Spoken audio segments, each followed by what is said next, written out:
West Bank में इधर हिंसा पर अमेरिकी राष्ट्रपति बाइडेन सख्त नजर आ रहे हैं। फिलिस्तीनियों पर हमले पर नाराजगी जताई है उन्होंने।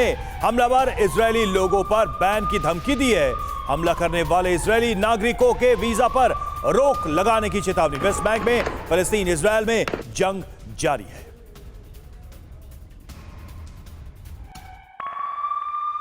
और देखिए एक और बड़ी खबर, ईरान समर्थित मिलिशिया समूहों पर प्रतिबंध। अमेरिका ने कई हथियारबंद समूहों पर बैन लगाया। अमेरिकी बैन का मिलिशिया लड़ाकों ने मजाक कैसे उड़ाया ये आप देखिए। मिलिशिया लड़ाकों ने इस बैन के बाद जश्न मनाया।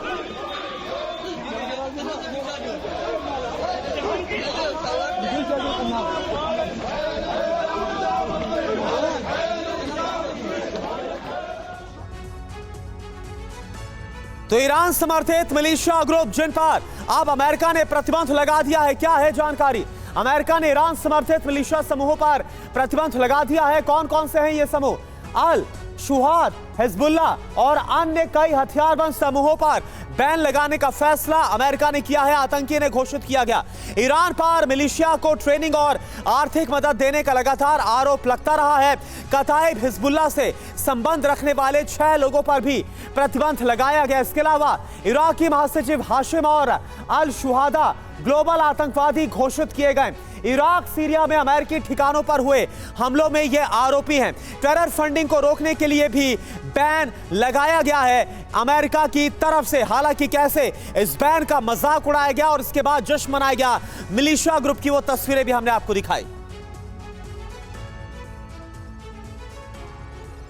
और उत्तर से दक्षिण से गाजा तक विध्वंस जारी है। हमास के ठिकानों पर इजरायली सेना का बारूदी प्रहार जारी है।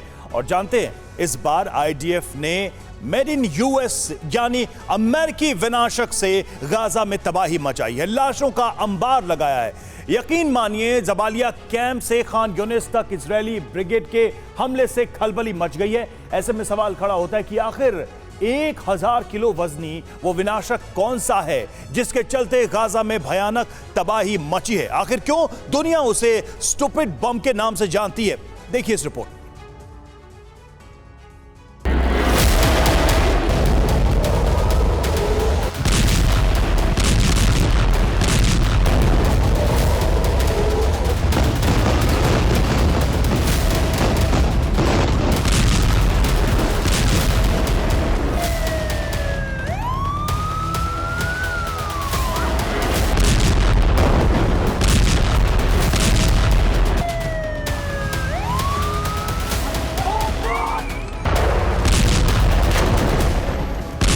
उत्तरी गाजा से दक्षिणी गाजा तक बीती रात इजरायली सेना की भीषण बमबारी ने कोहराम मचा दिया।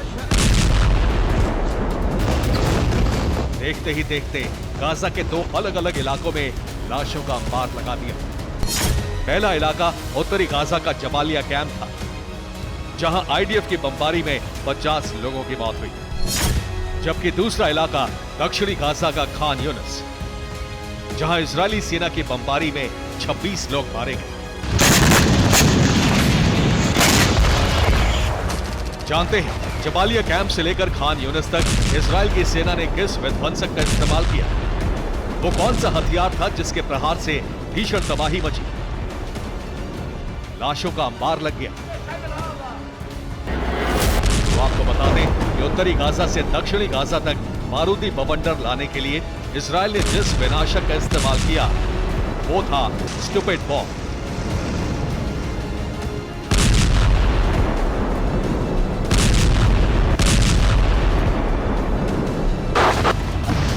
जबालिया कैंप से लेकर खान यूनिस तक के इलाके में जो तबाही मची है, जिस तरह नरसंहार हुआ है, उसकी वजह सिर्फ और सिर्फ मेड इन यूएस स्टूपिड बम है, जिसके इस्तेमाल से इजरायली सेना ने गाजा में सनसनी मचा दी। अब सवाल यह है कि आखिर आईडीएफ ने जिस अमेरिकी स्टूपिड बॉम्ब को जबालिया कैंप और खान यूनिस में दागा, आखिर वो कितना विनाशक है और क्यों वॉर जोन में उसके एक प्रहार से तबाही मच जाती है। तो आपको बता दें कि MK-84 एक फ्री फॉल अनगाइडेड बॉम्ब होता है, जिसका वजन करीब 1000 किलो तक होता है। ट्राइटोनल और H6 विस्फोटक का इस्तेमाल होता है। MK-84 बॉम्ब को एयरक्राफ्ट के जरिए दागा जाता है। यूएस आर्मी के इस विनाशक को स्टूपिड या फिर डम बॉम्ब इसलिए भी कहते हैं कि आसमान से ड्रॉप करने के बाद ये बम कहां गिरेगा, किस इलाके को अपनी चपेट में लेगा, इसकी जानकारी किसी को नहीं होती।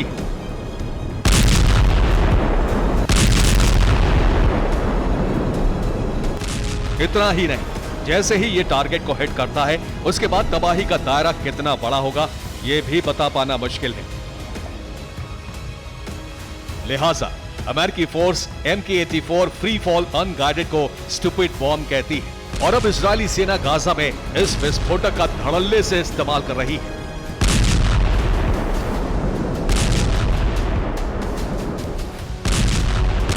आपको बता दें कि हमास के संपूर्ण खात्मे के लिए IDF अब उत्तरी गाजा के साथ साथ दक्षिणी गाजा पर भी ताबड़तोड़ हमले कर रही है और इसी कड़ी में IDF के टारगेट पर है दक्षिणी गाजा का खान यूनिस इलाका, जिसमें लाखों की तादाद में लोग रहते हैं।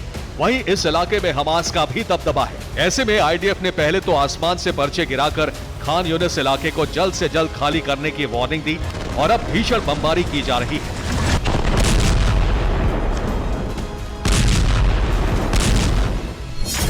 क्योंकि दक्षिणी गाजा के खान यूनिस में कई ऐसे छोटे छोटे इलाके हैं जिन्हें लेकर IDF को आशंका है कि यहां हमास के आतंकी छिपे हो सकते हैं। इन इलाकों में हमास की सुरंगें हो सकती हैं। लिहाजा इस कड़ी में पहला नाम है अल करारा, दूसरा खुजा, तीसरा इलाका है बानी सुहेला और चौथा इलाका है अबासा।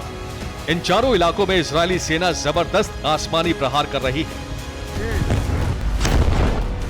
मतलब ये कि गाजा का कदर अब तक की सबसे खौफनाक और भयावह फेज में जा चुका है।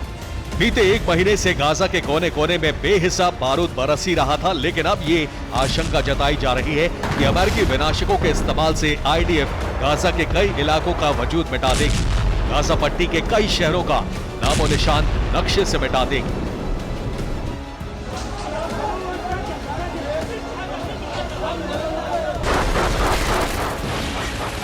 एक तरफ इजरायली सेना गाजा में कोहराम मचा रही है तो दूसरी तरफ गाजा में मौजूद हमास के खुफिया ठिकानों में सर्च ऑपरेशन भी किया जा रहा है। इस तलाशी अभियान में हथियारों के कई बड़े गोदामों को भी पकड़ा गया है। हमास के बारूदी जखीरे पर कब्जा किया गया है।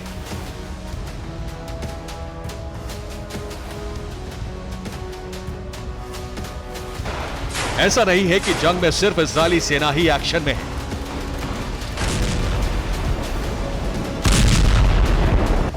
दूसरी तरफ कसाम ब्रिगेड भी इजराइल पर हमले कर रही है। तेल अवीव समेत इजराइल के कई बड़े शहरों पर हमला किया है।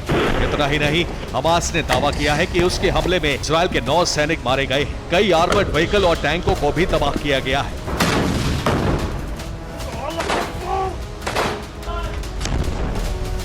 मतलब ये कि जंगी आग दोनों तरफ भड़की हुई है। IDF हो या फिर हमास के लड़ाके, दोनों एक दूसरे को तबाह करने में पूरी ताकत के साथ जुटे हैं।